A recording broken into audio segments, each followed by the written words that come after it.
சந்திப்பதில் மிக்க மகிழ்ச்சி அடைகின்றேன். நாம் இன்று தியானிக்க எடுத்திருக்கும் தலைப்பு ஆபத்து காலத்தில் இறைவனே உங்கள் அடைக்கலம். தியான வசனம் திருப்பாடல் அதிகாரம் 46 வசனம் 1. கடவுள் நமக்கு அடைக்கலமும் ஆற்றலுமாய் உள்ளார். இடுக்கணுற்ற வேளைகளில் நமக்கு உற்ற துணையும் அவரே. இந்த திருப்பாடலின் வழியாக கடவுள் நமக்கு உணர்த்துவதை சிந்திப்போமா?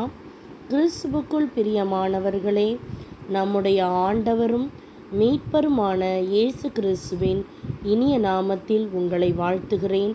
இறைவன் நமக்கு அடைக்கலமும் பெலனும் ஆபத்து காலத்தில் அனுகூலமான துணையும் ஆவார் என்ற வாக்குத்தத்த வசனத்தை இன்று தியானிப்போம். இந்த இறை வசனம் கூறுகின்றபடியே ஆண்டவர் உங்களுக்கு ஆபத்து காலத்தில் அனுகூலமான துணையாக இருப்பார். இறைவனே உங்களுக்கு அடைக்கலமாக விளங்குவது எவ்வளவு பெரிதான ஆசீர்வாதம்!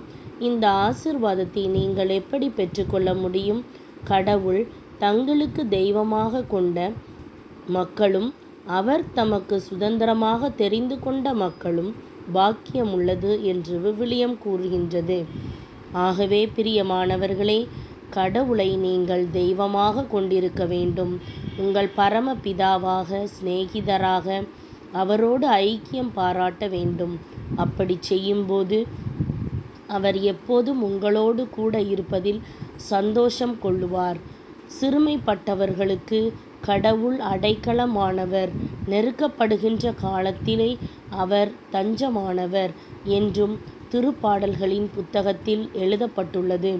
ஆண்டவர் தாமே உலகத்தில் உங்களுக்கு உபத்திரவம் உண்டு, ஆனாலும் திடன் கொள்ளுங்கள், நான் உலகத்தை ஜெயித்தேன் என்று கூறியுள்ளார்.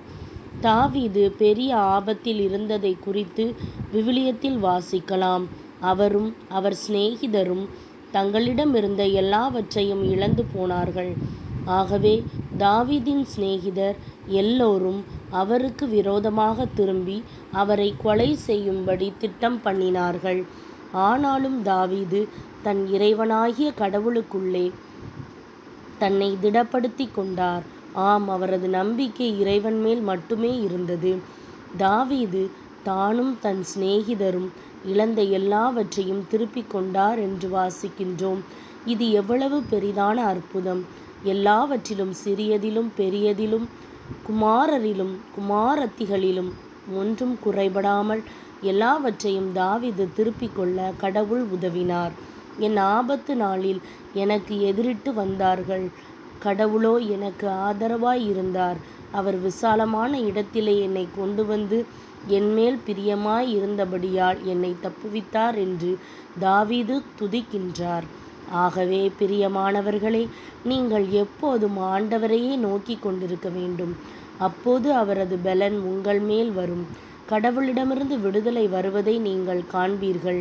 இவ்வாறு அவரது ஆசீர்வாதங்கள் உங்களுக்கு கிடைக்கும். ஆண்டவரிடமிருந்து பெரிய காரியங்களை எதிர்பாருங்கள்.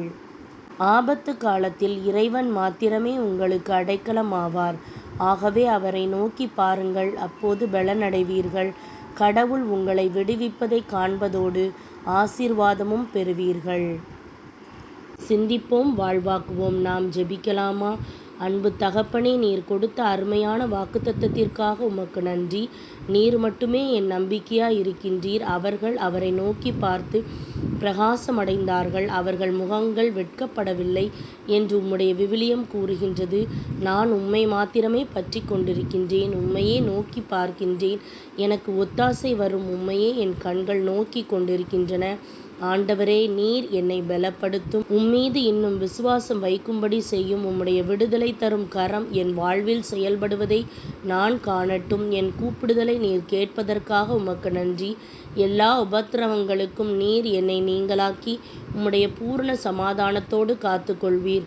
உமக்கே சகல மகிமையும் செலுத்துகின்றேன். இயேசுவின் நாமத்தில் ஜெபிக்கின்றேன் நல்ல பிதாவே, ஆமென்.